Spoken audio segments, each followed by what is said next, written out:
you ready to hoist the colors? Now, time for the most in-depth look at the world of ECU athletics. Welcome in to Hoist the Colors with your host, Stephen Igo on 94.3 The Game. Watch the show live on Facebook and at 943thegame.com. Now, here's your host, Stephen Igo. All right, welcome in. Hoist the Colors on a Wednesday. It is April 30th. We are live on YouTube, Facebook, and X. As always, you can download the IBX Media app and get all of our shows archived there. It's also archived on Spotify and Apple Podcast as well. So if you miss any of it live, you can go back and review it in audio form at all those locations, and you can watch the video on YouTube where it's archived, as well as Facebook and on our Hoist the Colors X account, which is back up as well. The comments section is open. We already have a comment from Travis Cole we'll get into here shortly, so if you guys have anything to say, drop it in the comments section. Let's introduce today's cast of characters in studio for the second time. Peyton Brady. Peyton, Hello. How's it going? Good, how are you? Doing good, doing good. Glad to have you back, and Yes. This time for the full hour. So are you ready for this? I am. I'm excited. Thanks for having me back. Absolutely. Full hour, we'll have Peyton. We also have Philip Pilkington behind the glass. What's going on, Philip? Crap. How's it going, guys? I'm good. I'm a little tired. Igo and I might have stayed out too late last night, but we had a good time anyways, and your Nuggets won, and my Celtics won. So. Yes, the Denver Nuggets win Game 5. And, by the way, we do have a rant to get into later in the show. I don't know if I texted all of you guys about it, but we went to a sports bar. And I have a problem with sports bars that don't have all the games, or at least a game on TV. So we'll get into that later in the show. But let's talk ECU baseball, guys. Pirates get a win last night, which is good. They beat Elon on the road 4-2. And I'll be honest, I didn't watch much of this game because it was on Flow Sports. I'm going to guess, Peyton, you don't pay for Flow Sports? I can't say I do. So I listened to a couple innings on 94.3 The Game with Dylan Johnson. I followed Stat Broadcast. Philip produced it, so he may be the most qualified to talk about it because he was at least engaged with it. But ECU wins 4-2. A lot of good pitching, guys, from the Pirates, as really you expect these midweek games to be more high scoring. Bradley Zayak goes 4 1/3. Freshman pitcher pitched really well. Lance Williams made an appearance. He walked his only batter he faced. But I thought the story of the game was Jackson DiLorenzo, second-year pitcher, has had an up-and-down season, 2 2/3, 5 strikeouts, and he gets the win, improved to 3-1 on the season. Then Brad Pruitt out of the bullpen closed it down. So the pitching is kind of in flux right now. Travis Cole says, is D-Lo back? I think this is a good step in the right direction.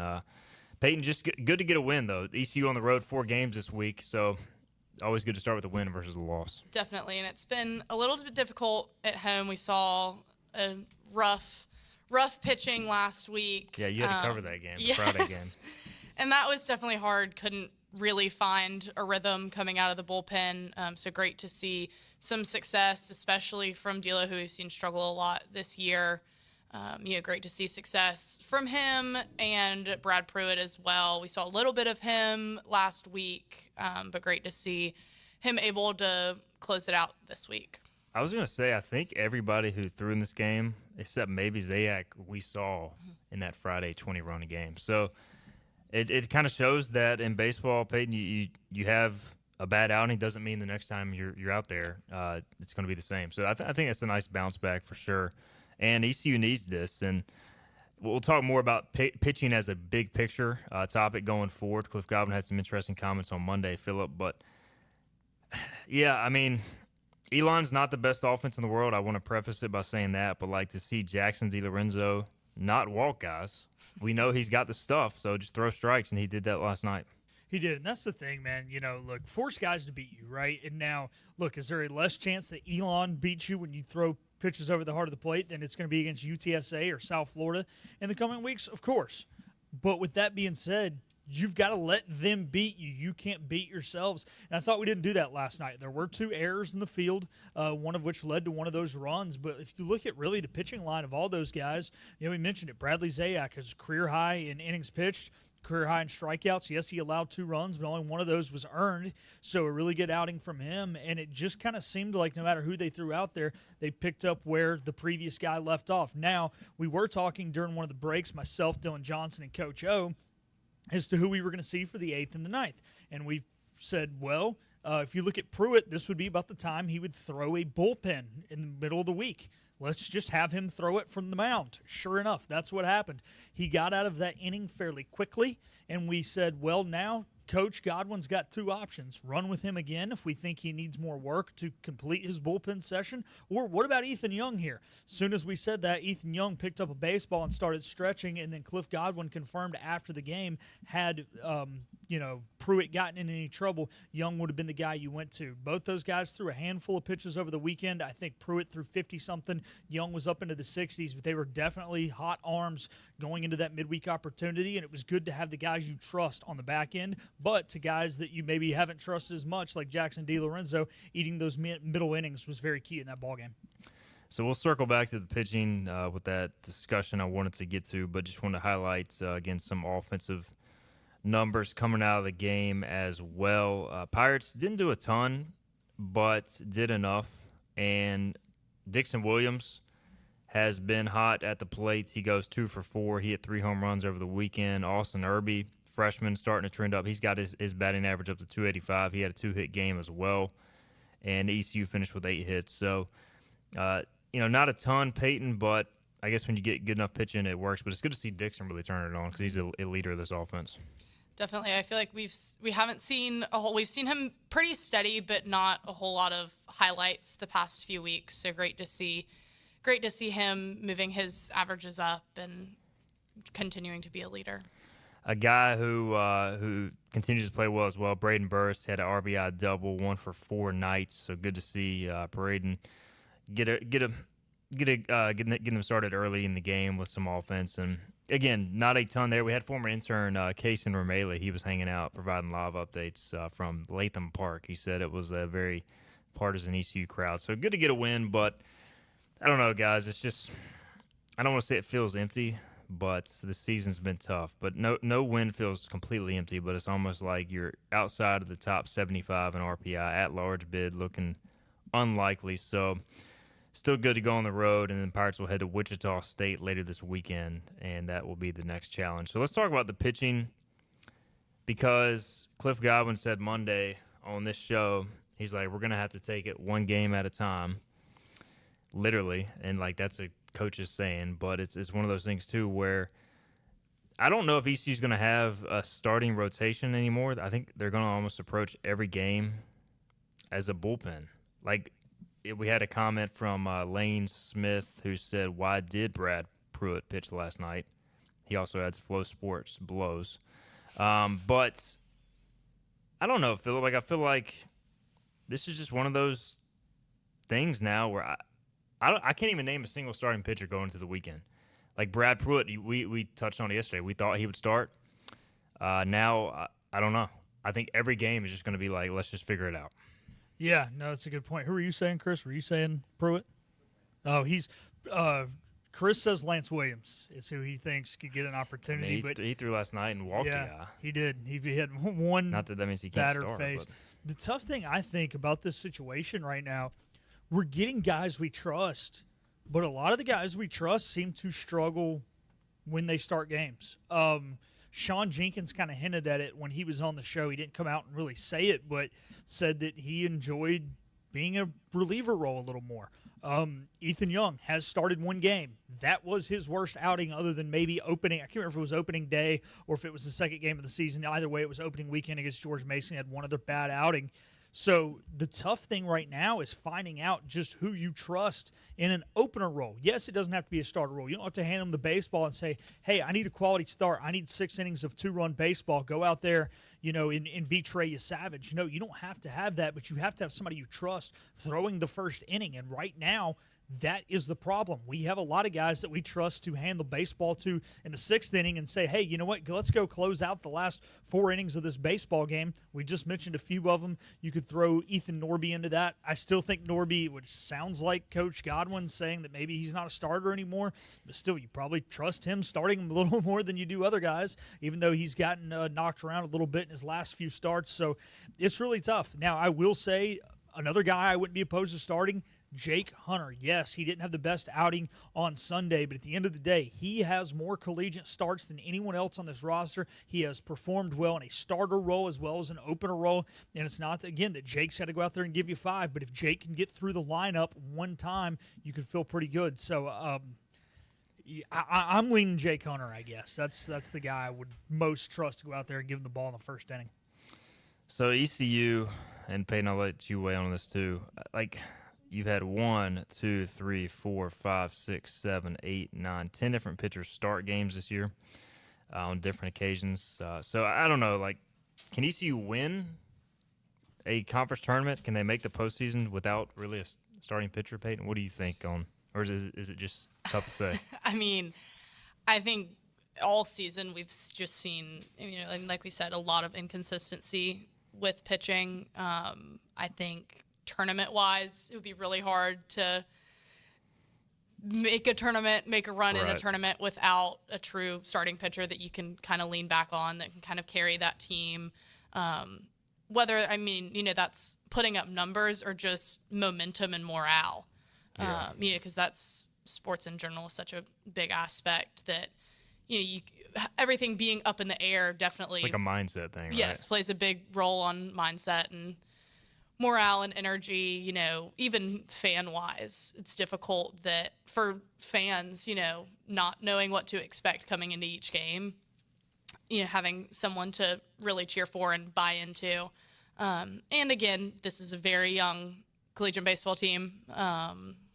The top batting average is a freshman.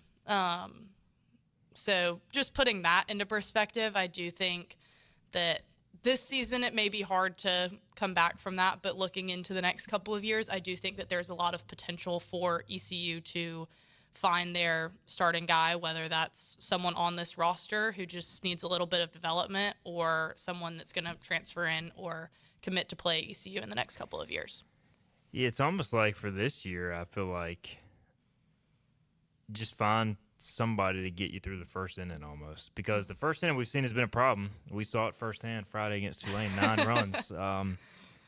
I told Peyton during that game, it's usually not like this. She's covered a lot of good games already, but that was a rare sight, the old 9-0 deficit going to bottom 1 at Clark LeClaire. But a name we haven't really talked about in a while is Nick Moran. Philip, there was a while he was I thought a guy who could start games. He's kind of disappeared. So I don't you just start Colby Wallace and then move him to third base. I guess that wouldn't be an ideal lineup construction because then you'd probably lose the DH. But you would lose the DH, or you would never have a DH. Yeah, this is the way it would work.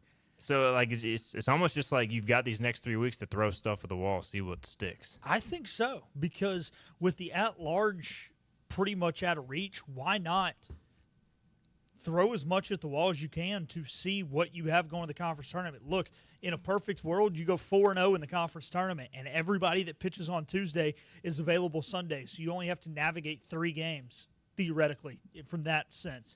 But it's not a perfect world. You're probably not going to go 4-0. With that being said, the Nick Moran thing, it was funny. A month and a half ago, Kaysen texted me and said, what pitcher has the best ERA out of every pitcher in the state of North and South Carolina? And I thought about it. I was like, oh, crap. It's Nick Moran. Well, since he texted me that day, it's been all downhill from there. So it's Kaysen's fault. So anybody that wants to egg Kaysen's house, he recently moved, I think, to Hillsboro. So you can go egg Kaysen's house there. I'll give you the address. Just DM me. All right. Yeah, Igo's got the address, so we're going to blame him. But this was a guy that you thought, maybe he could start in an opener role and not even a 1-inning opener role like Cash and Snyder have done typically down in Tampa, but even a 2 to 3 inning opener role. But right now, he hasn't been great when he's been on the mound, but also it's tough to be great when you're not on the mound consistently. That's been kind of the issue, it seems like, is where, a guy's got one or two bad outings. Well, you don't see him for a month and a half, and then he comes out and pitches like crap again. Well, no wonder. He hasn't pitched in 6 weeks. So I'm with you. Give guys multiple opportunities over the next 3 weeks. If they go out there and all 3 opportunities they get are dog water, okay, maybe he doesn't pitch in clear water. But if 2 of the 3 outings are good, and maybe it was just the first one that was bad, hey, maybe this is something that stuck to the wall and you can use them as an opportunity in clear water. Even if it's an inning here, an inning there, it doesn't have to necessarily be an inning eater. You're just going to need guys because you're going to play a lot of games. This is the time to try it for sure. All right, so we got to get a break in. I do want to read this stat from Johnny Stats. Pirate pitchers faced 33 batters last night and threw 27 first pitch strikes. They surrendered 13 free passes on Friday, but have only issued 7 in the last 3 games combined. So there is your stat from Johnny Stats. So we also got a question from Lane about the conference title race. We'll get to that later in the program. Lane. All right, we'll get a break in. We'll come back. Daron Vaught, ECU basketball play-by-play voice, will join us. He also is heavily involved with ACC college baseball coverage, so we'll get his take on things going on in the college baseball world outside of the Pirates, with a lot shaping up as the postseason gets close. This is Hoist the Colors on a Wednesday. The team of Flatlands Jessup is working overtime to help ensure that Eastern North Carolinians like you get the health insurance help you need this open enrollment period. New legislation passed, meaning more people than ever qualify for affordable coverage. Let us help you today.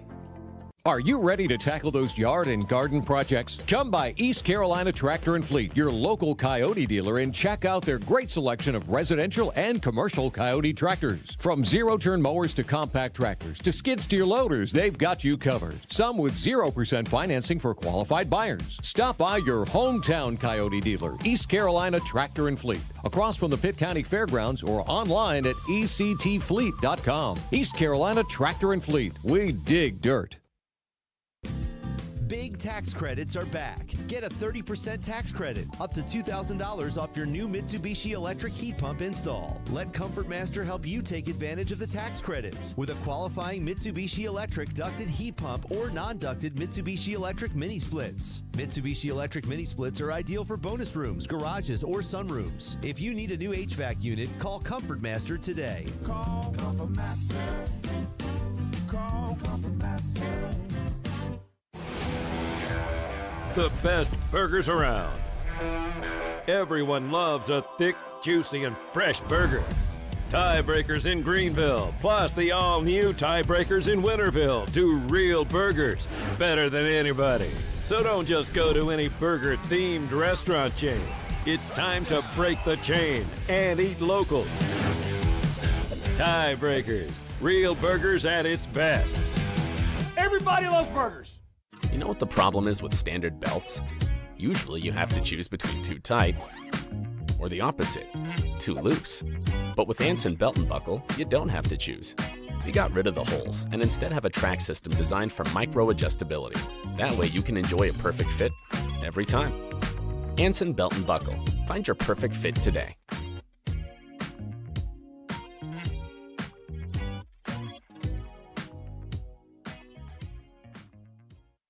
Healthwise Pharmacy rounds the bases with all of your infusion, retail, compounding, and medical equipment needs. Locally owned and operated by pharmacist Marcy Parker, Healthwise has grown to be your most trusted provider for infusion services. Currently providing in-home or on-site infusions in North Carolina, South Carolina, and Virginia. Visit Healthwise Pharmacy at 615B South Memorial Drive or call 252-295-0059 to speak to a patient service representative to find the option that best suits your needs. Tired of the 1-800 numbers advertising Medicare products? Flatlands Jessup has 6 offices all throughout Eastern North Carolina. Get face-to-face help from our local award-winning licensed team. Stop by today. Flatlands Jessup, your whole world covered. Climb aboard as we set sail and hoist the colors. Arr, matey! Back to the show with Steve and I go on 94.3 The Game. All right, welcome back in. Hoist the Colors on a Wednesday, April 30th edition of the show. We just talked some Pirate baseball. We'll talk some Pirate basketball now with the play-by-play voice, Daron Vaught, and also some college baseball as a whole. Daron, how's it going, man? Steven, I'm good, man. Appreciate the invite as always. Good to see you. Good to talk to you guys. It's been a minute. It has been. It has been. We know you're busy with a lot of things these days, so it's always good to catch up with you. And we'll start with Pirate basketball. Some big news with the recent Mike Schwartz extension. Getting a 1-year extension, and we had a big discussion on that. And yesterday's show, our message board has been blowing up about it. And certainly, look, 19 wins, a big deal. 10 conference wins, a big deal. There's other metrics as well you can evaluate. But kind of what was your take on that, reaction to that as Coach Schwartz? Clearly the administration has a feeling he's heading this thing in the right direction. Yeah, it made sense to me. And you mentioned the message boards. I would imagine maybe there are defectors, might be a strong word. There are probably people that it makes less sense to, and that's understandable. But look, this season included a lot of things that have not been done in a long time. And I get there's a valid argument that the schedule was weaker than other times that it has been. But again, some of the things that had never been done or had not been done in a long time date back to like 1975, 1976, that season of Pirates basketball. I mean, of course, we know what college athletics are, and the difficulty of a schedule is going to ebb and flow over a span of 15 years. I think it's a large enough sample size of years, Stephen, that makes the win total in the regular season and conference tournament combined being the most ever since that season. Quite frankly, that's over a span of enough seasons to where it doesn't matter. It's impressive either way. So I was encouraged by the extension. I think it makes sense for the Pirates. There has been progress, and it's been steady, right? But I think that's what this men's basketball program needs, and an understanding that it's not going to happen overnight, and suddenly the Pirates are going to be a 30-win basketball team, right? I mean, I think that there's been some real progress made by Mike Schwartz. And, I'm a little bit biased because I hang around the team and I've gotten to know Coach Schwartz and the rest of the staff, and knowing that they're going to be around for another year makes me happy, right? Like I'm glad for them, because it's a group that works really hard and had finally this past year been able to see some of the fruits of their hard work come to fruition. So it made sense. It made sense, and it made me glad, or kind of my two takeaways. Yeah, I was going to say, too, I've dealt with other coaches at ECU, and not that they have been negative towards the history of ECU basketball, but it's brought up quite a bit. And Coach Schwartz at times will bring it up, but he doesn't use it as an excuse. And I feel like talking with him, he truly believes ECU can win at a high level in men's basketball despite the lack of history. And you mentioned it, you've been on the road with him. I just feel like not that other coaches haven't poured more or believed in this place as much as him, but it just feels a little different with Coach Schwartz, where he does take this thing personal, and he does truly believe they can win here. Do you get that same sense? Yeah, and it sounds, look, I get how it sounds, right? The play-by-play person for the team is saying that it is it's a feeling thing, right? It's a vibes thing, if you will. But there's a realness to that. And I think Pirate fans, if you were in Minji's Coliseum down the stretch of this regular season, you felt that. If you were around an RJ Felton or a CJ Walker, you felt that. You knew that was the case. And those are big holes to fill for the program going forward. But the presence of one, RJ Felton, I don't know about the rest of you guys, it has me believing that there could be another. And I'm not saying that you're going to replace RJ Felton. There will never be another RJ Felton. But those heartbeat kind of guys for a team, that one has existed, and we've seen it for the past 4 years for the Pirates, leaves me encouraged that, who knows, maybe there are others on the way that we're not quite sure who they are yet, but they are going to become very endeared to the fan base by the time the next 3-4 years occurs. And that's a culture thing, which again I know is a cliche, but there's a realness to it, like you just alluded to, Stephen. There's a realness to just the attitude of the program, the approach of the program, and it feels different. Not that other coaches haven't knocked on the door of breaking through for the Pirates, but it feels different for sure with Mike and his staff. They really, really want this. Daron Vaught is with us, ECU basketball play-by-play voice, also does a lot of work covering college baseball. We'll get to that here in a little bit. But just your thoughts on the offseason thus far, Daron. And look, it's college sports. There's always going to be a lot of turnover. One of the main sticking points in terms of believing in next year's roster is the retention of Jordan Riley and J. Shane Woodard and Travion LeBeau. And we'll start there. Just getting those guys back, how important was that for the Pirates? Huge, right? And, Riley was one where I think we got to about mid-season and we weren't even really sure if he was going to have the year, if he was going to come back to the Pirates. If he did, there's some the retention was not for reasons within the program specifically, but just because of the way college basketball as a whole. The retention piece this offseason has been really pleasantly surprising to me. And I think we all saw signs of greatness from J. Shane Woodard throughout the season. Trevi LeBeau certainly earned his keep by the time the end of the season came. He's kind of the no stats all-star for this team. That's a solid core. It's something you can work with. Jordan Riley assumedly is going to come into this next season with a bit of a chip on his shoulder because he was wholly snubbed from all conference honors. He had a tremendous year.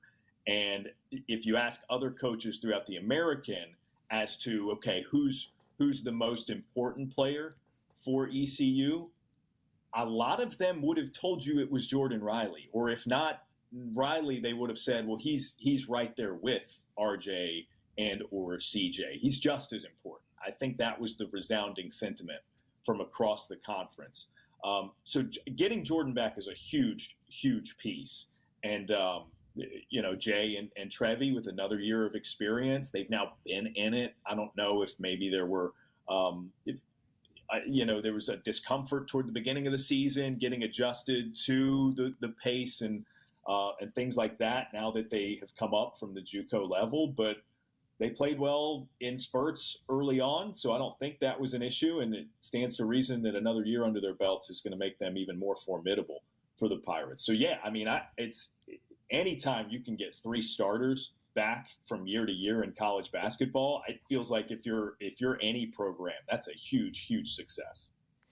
Daron, I don't know how much you've been able to follow the portal, but ECU has added some pretty significant names. Giovanni Imaguro, I think is the pronunciation. They're going to challenge you with these new guys, so get ready for that. Oh, yeah. 6'11", 265 from George Mason. We saw him firsthand last year. He was at Siena before that. A true big.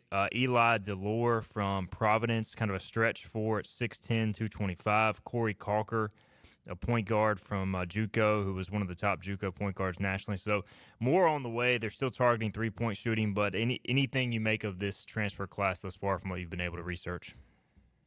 Yeah, and there's only so much you can know, for instance, about a JUCO guy like Calker. But my understanding is this is a point guard / combo guard that I think having a true point and distributor type has been a point of emphasis heading into this offseason. His numbers at the JUCO level are great. That I just got finished talking about Jay Woodard and Trevi LeBeau. That's been a pipeline that's been pretty successful for this coaching staff. So all indications are he's a pretty solid player. He was at Northern Virginia Community College and then Eastern Florida State. He averaged almost 25 points a game at Northern Virginia and maybe a handful of assists in that season as well. Numbers went down at Northwest Florida State, but it's a higher level of competition. So that's a really promising piece. Gio Imejuru is a player, Stephen, that popped to me when we saw him in person with George Mason, which again had a really, really good season. Imejuru was a contributor, was a rotation guy for them. And in that double overtime win for the Pirates inside Minges Coliseum, he had 12 points and 9 rebounds. This is a true big. It is a true big who's going to be a big body who can rebound. He can defend the rim. I'm really excited about Gio because there's a projection there too with him. It feels like with as good a season as George Mason had, they didn't get everything out of Imejuru that they could have, and that's me speaking from having seen him. So I'm excited about that as well. It seems to be coming together as a pretty decent transfer class, but as you know, you don't really know until you get them here, and you got to see them in games to believe that they're going to be here almost.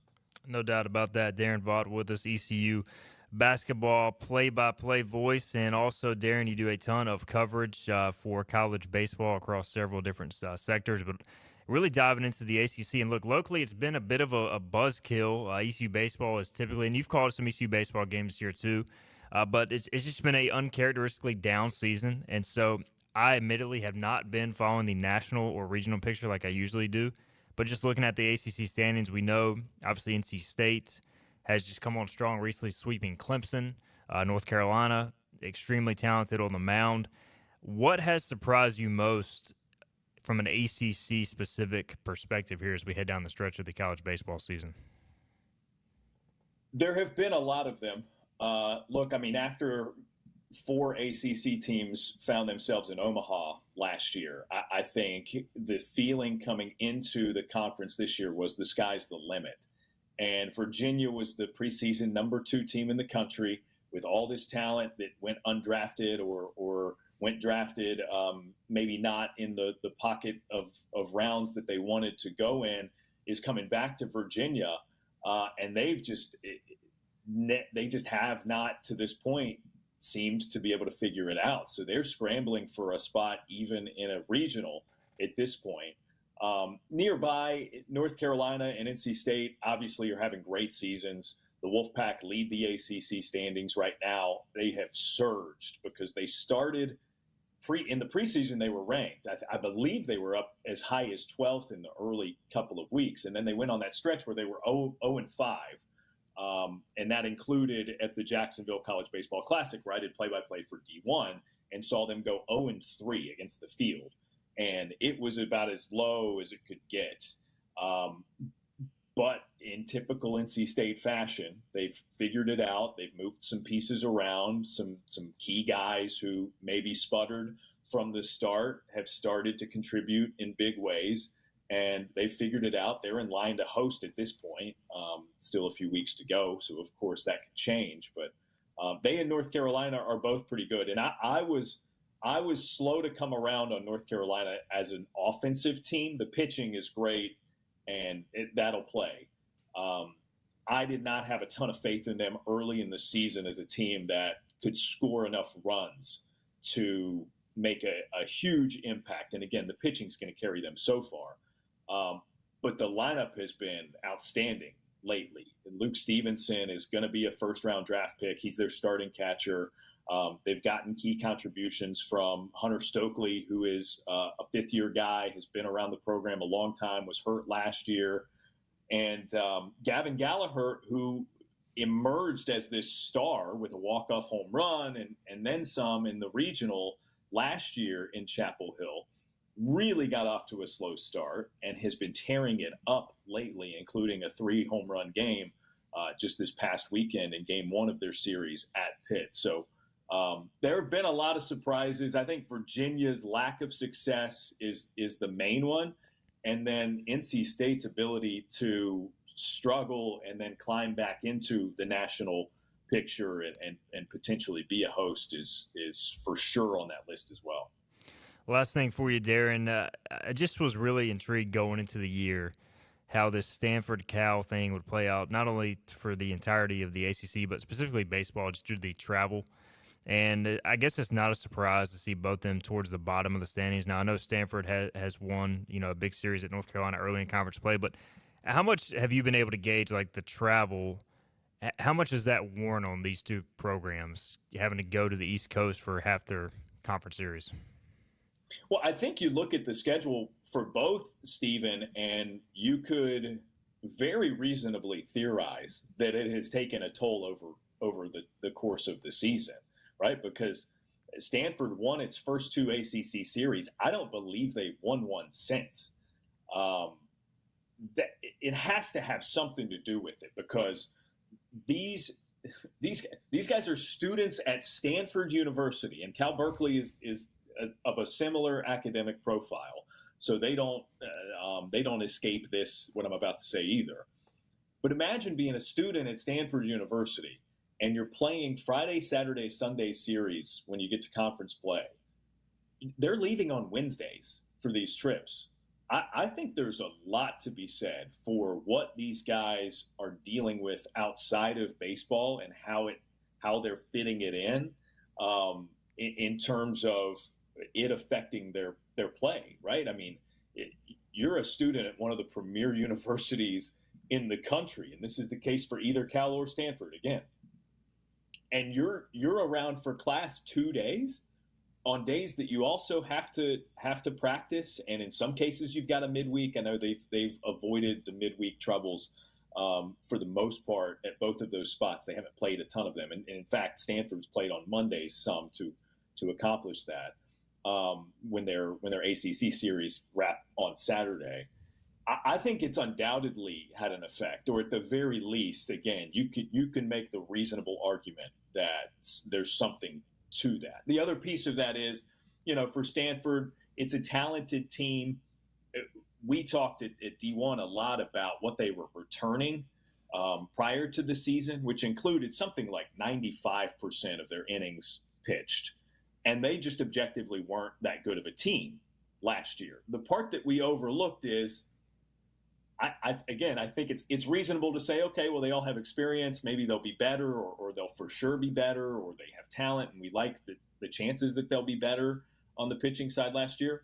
But if you have an objectively not great team and you return a lot of the pieces to the tune of 95% of their innings pitched and something like 78% of their plate appearances, would it not also be a reasonable assumption that if you're elevating the level of competition, now playing in the ACC, you're returning a lot from what was not a great team? I think it would also have been a reasonable assumption to think, okay, well, they might not be that great again because it's largely the same team. The competition is going up. And I just think that's something maybe we overlooked with Stanford. We all had high hopes for their Japanese freshman sensation, Rintaro Sasaki, having a huge impact. And he's been good as a freshman, but not in the way that maybe you could have predicted he would have taken the college baseball world by storm. So now I think there are many factors. I think the West to East Coast travel has to have built up over time and started to negatively affect their play. He is Daron Vaught. Give him a follow on Twitter at Daron, DaronVaught. Daron, we appreciate it as always, man. We'll catch up again at some point, maybe sometime this postseason for college baseball, but always good to get you back on, man. Yeah, no, anytime, guys. Let me know. Appreciate it as always.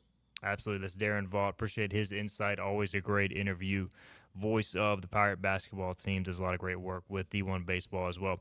All right, we will take a break. When we come back, we'll be rejoined by Philip Pilkington and Peyton Brady. We'll tell you about a story. We went out to watch some NBA last night, and it was tough to get it on the TV at a sports bar, so I got to complain about that. We'll talk about some playoffs as well ongoing, and we got some questions to get to. This is Hoist the Colors on a Wednesday. Hey, it's Jim Wells again with Wells Roofing and Gutters here in the beautiful community of Lindale, Bedford. At Wells Roofing and Gutters, we believe in quality first, and that's why we use Certainty shingles, which are manufactured in Oxford, North Carolina, a local company. In the event you ever do have a claim or a problem with your roof system, they're local and they come and take care of us in a timely manner.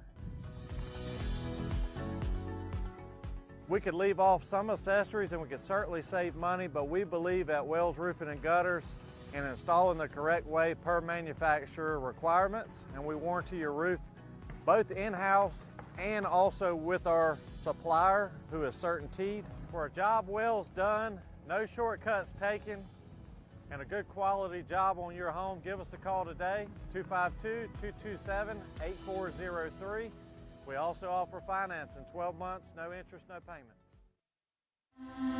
This is about you, your family, and the health of all who live in Eastern North Carolina. This is about the transformation of a health system into something more powerful and more human, about creating new ways to treat disease and keep you well. This is about ECU Health, which is to say, it's really all about you. ECU Health. Minds, hearts, purpose. You have a choice when you invest in insurance, and when you choose First State Insurance Advisors, you're working with people you can trust. Clark Stallings has deep ties in the community. His team, including Keaton Smith, Regina Asby, Phil Leyva, Max Joyner Jr., Max Joyner III, and Ginger Smith, provides knowledgeable and professional advice. First State Insurance Advisors is an independent insurance agency. They offer all types of personal insurance as well as various types for business. Call or email First State Insurance Advisors today. We want to be your trusted choice agency.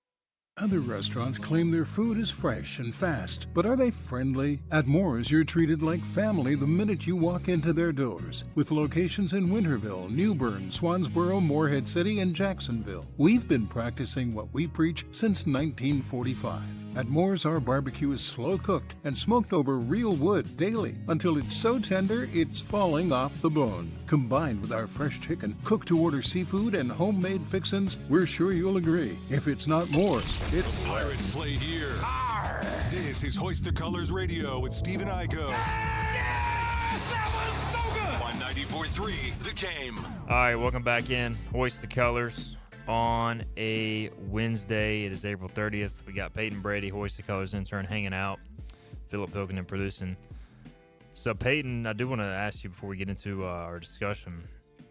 So, you've been doing this internship with us starting the semester. Yes. Obviously, this is your second appearance on the show. Yes. You're going home for the summer, though. But you will be back next year, right? I will. Okay. I will be back in August. Okay. Excited for a little bit of a break, yeah. But usually get a little stir crazy towards the end of the summer. I like to stay busy, so. I can imagine that. Well, good luck on your exams, although Thank it sounds you. like you were telling me it's not too stressful. Not too stressful this semester. Next semester, It'll be we there. might have to reevaluate, but. We were trying to get James, Gilio, and Brady Thomas on the show tomorrow. They have exams they have to be at, so we're going to postpone their appearance with the semester coming to an end, but appreciate all you interns. Y'all do a phenomenal job helping out for sure, and best of luck once again. All right, last night, Philip, speaking of Brady and James, Philip, Brady, myself, maybe next time we'll invite Peyton to join us. He probably doesn't want to, but we went to an unnamed local establishment, which, by the way, as I checked their Instagram page, says the game is always on and the drinks never stop flowing. Well, that is untrue. The game was not on. We went there at 10 o'clock, I would say 9:30, to watch the Nuggets play, which is my favorite NBA team. Philip wanted to watch his Boston Celtics play. Luckily, both of our teams were victorious. They had DJ Bingo going on, or Singo, whatever you want to call it. That's fine. But it's supposed to end at 9:30. What time did we get there, Philip? Like we 9? showed up right. I showed up right at 9:30, and it was still going strong. Yeah, I rolled up. Philip was standing outside the building. I'm like, this is not good. This is not good. And I don't even think we got the Nuggets game on TV till like the second quarter had started. The Celtics game, you didn't even get to see the end of it. All the TVs, as they changed one channel, Peyton, all the TVs were linked together, so they could only put one game on. They had like 8 TVs in there. I'm like, if you're a sports bar and your job is to provide sports entertainment for your customers, that would seem to be at the top of the list. I don't know, Philip.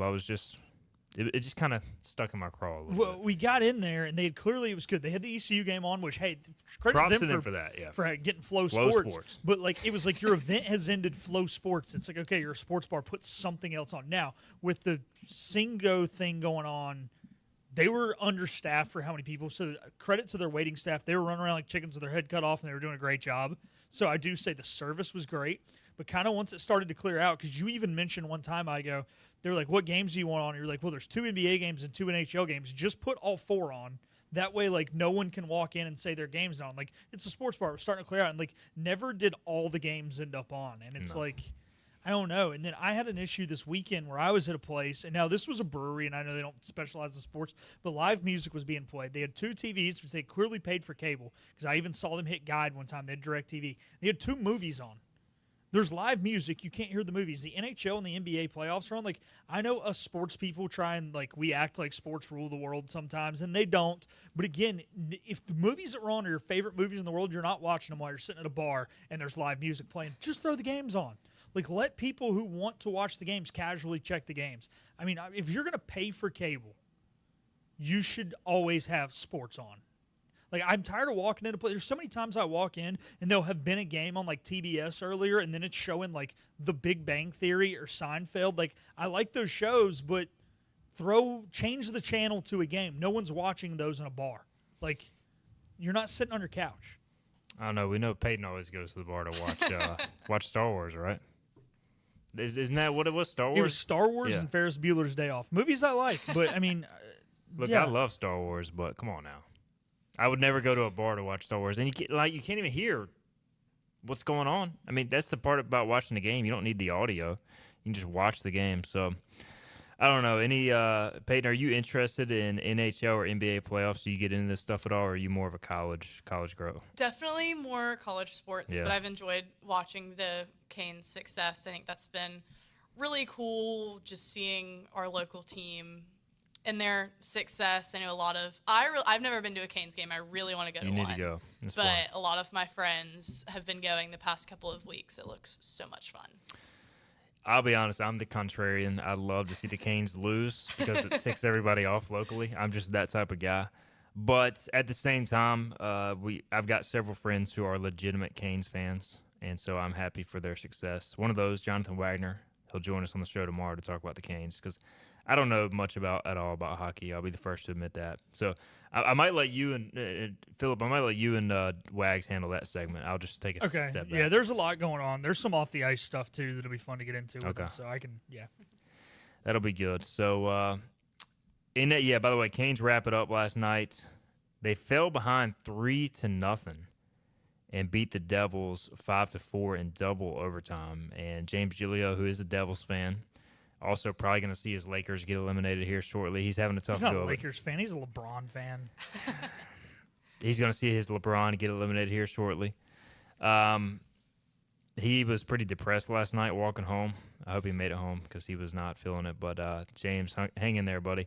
The Ottawa Senators beat the Maple Leafs. They're trailing in the series, 3-2, going into Game 6.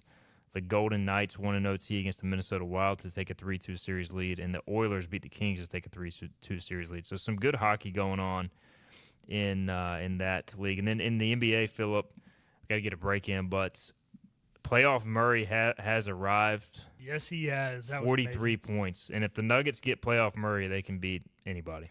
Almost anybody. You don't think they can beat the Thunder or the Celtics? Nah, actually, it was funny last year. When they were going down the stretch, I said the only team that could actually beat Boston 4 out of 7 was Denver. I said if Boston lost anybody else, it's because they were going to shoot themselves in the foot in at least 2 games. So, no, with Jokic and with playoff Murray, yes, I think you guys can beat Boston. But it's a long way for both teams before we're on that collision course because we got to get through some tough teams. So do you guys.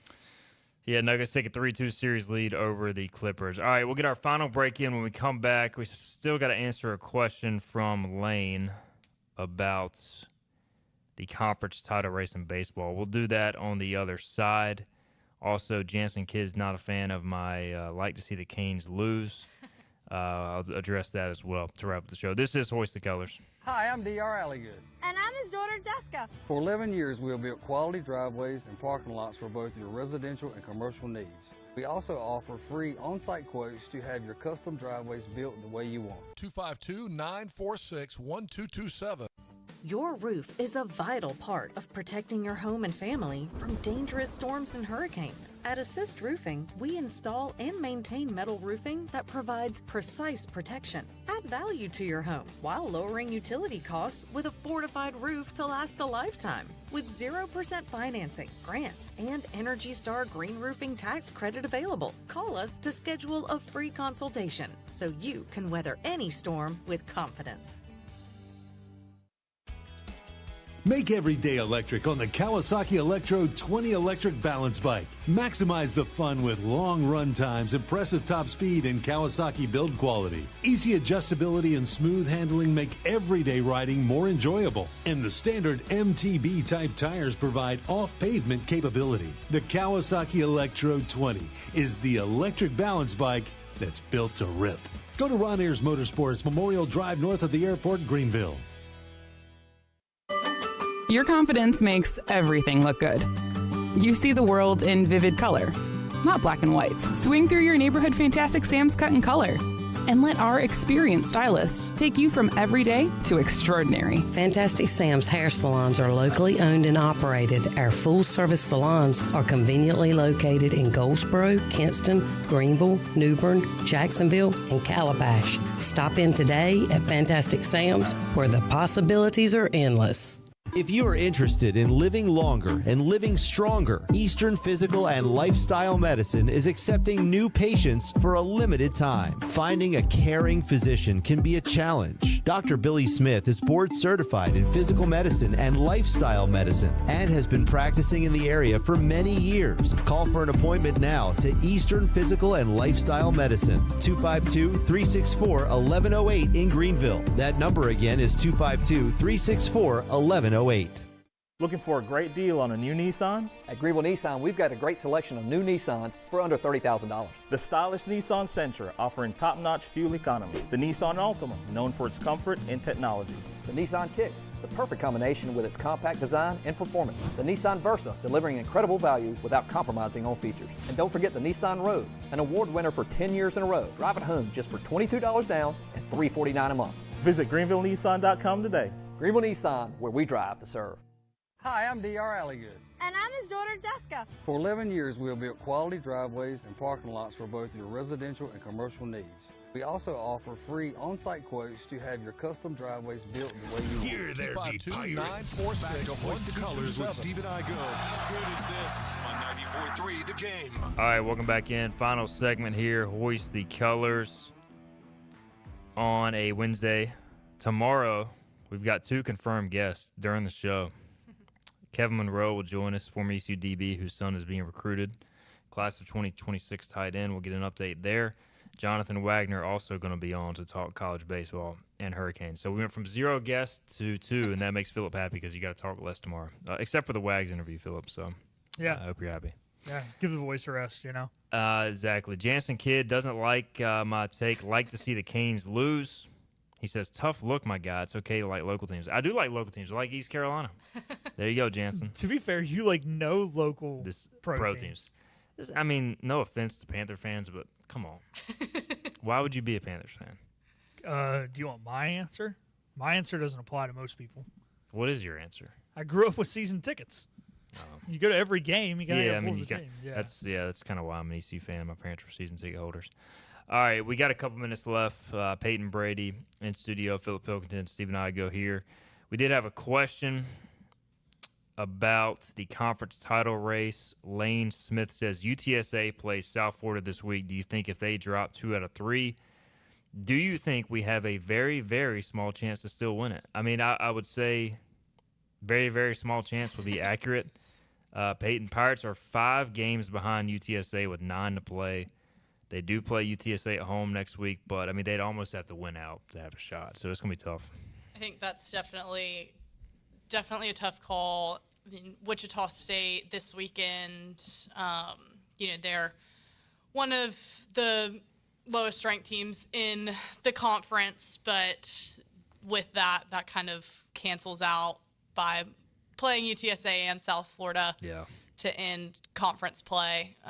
So, I feel like you kind of take that with what you will, having one of the lowest ranked teams, but then the top two teams to finish out conference play. I think, they would have to beat UTSA and South Florida to initially have a chance at a conference title. So it's gonna be tough, Philip.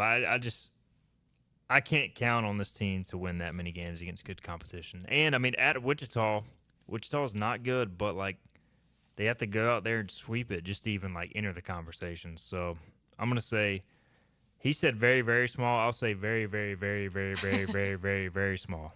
Hey, let's just hope our luggage makes it this time, and like it did 2 years ago. It was hard to play a baseball game without any clothes or bats or cleats or anything like that. Yeah, the old trip to Wichita. Hopefully they make it there and don't have to bust from Dallas and lose their equipment, because that was a nightmare last time. There's no doubt. And everybody just happened to get the flu that week or some weird bug.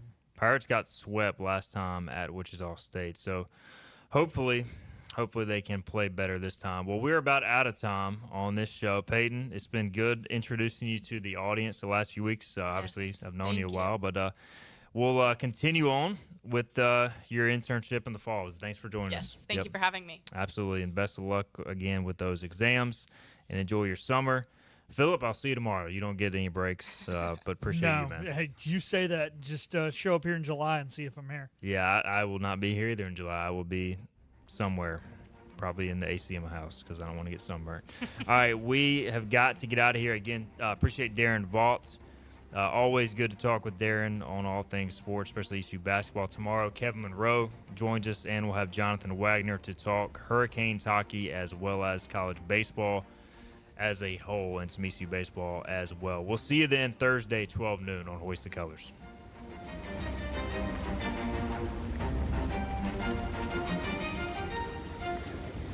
This has been Hoist the Colors with your host, Stephen Igo. Tune in weekdays at noon for all things ECU sports.